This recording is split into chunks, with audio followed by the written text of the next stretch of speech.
आलस से कैसे बचें। अगर आपको किसी काम को कल पर टालने की आदत है और आप अपनी इस आदत से छुटकारा पाना चाहते हैं, तो ये वीडियो आपके लिए ही है। एक बार की बात है, तक्षशिला में एक काफी प्रसिद्ध आचार्य रहते थे, जिनके गुरुकुल में करीब 500 छात्र शिक्षा ग्रहण करते थे।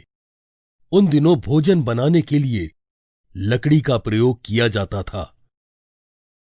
आचार्य जी ने सभी छात्रों को जंगल से लकड़ी लाने के लिए भेजा। जब वो छात्र जंगल पहुंचे, तो उनमें से एक छात्र को एक पेड़ दिखाई दिया, जिसके सभी पत्ते झड़ चुके थे।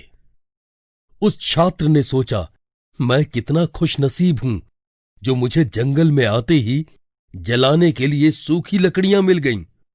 उसने सोचा कि जब तक बाकी के छात्र लकड़ियां लेकर वापस आते हैं, तब तक मैं आराम कर लेता हूं।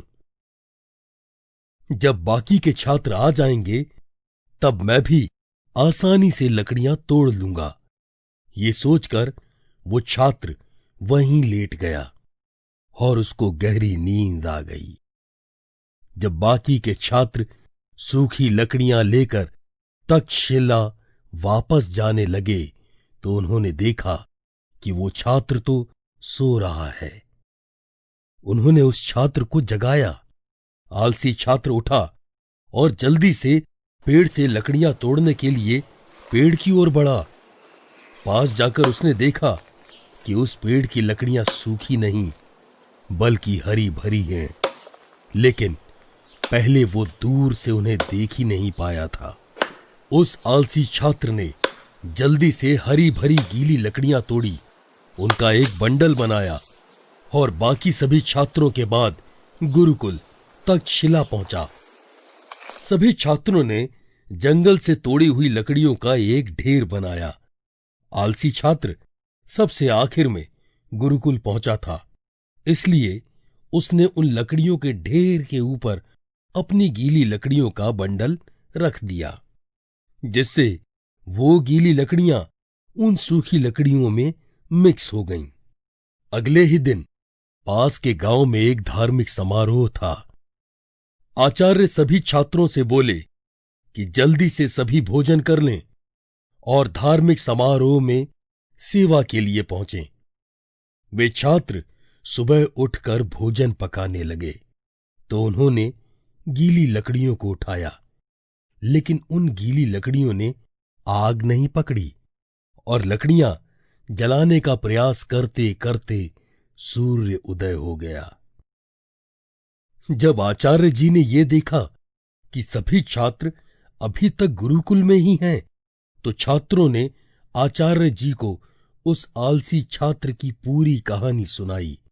उन्होंने बताया कि आलसी छात्र सबसे आखिर में आया और उसने गीली लकड़ियां सबसे ऊपर रख दी। हमने वो लकड़ियां जलाने के लिए लीं, लेकिन वो जली नहीं और अब हमें धार्मिक समारोह के लिए देर हो चुकी है। आचार्य जी बोले कि एक मूर्ख जो आलसी भी है, उसने सबके लिए परेशानी पैदा कर दी। इस कहानी से समझ में आता है कि आलसी इंसान से खुद वो ही नहीं, बल्कि उसके आसपास के लोग भी प्रभावित होते हैं। जहां घर का मुखिया आलसी होगा, वहां घर के बाकी सदस्य भी प्रभावित होंगे। लेकिन ऐसा नहीं है कि हम सभी आलसी होते हैं।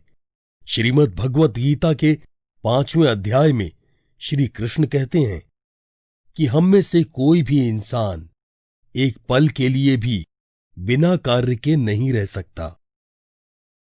वास्तव में आलस हमारे मन में होता है और आलसी होना हमारे मन की दुर्बलता है। आइए एक किस्से की मदद से इस आलस को दूर करने का एक आसान सा तरीका जानें। एक बार की बात है, एक लड़का था जो बहुत आलसी था।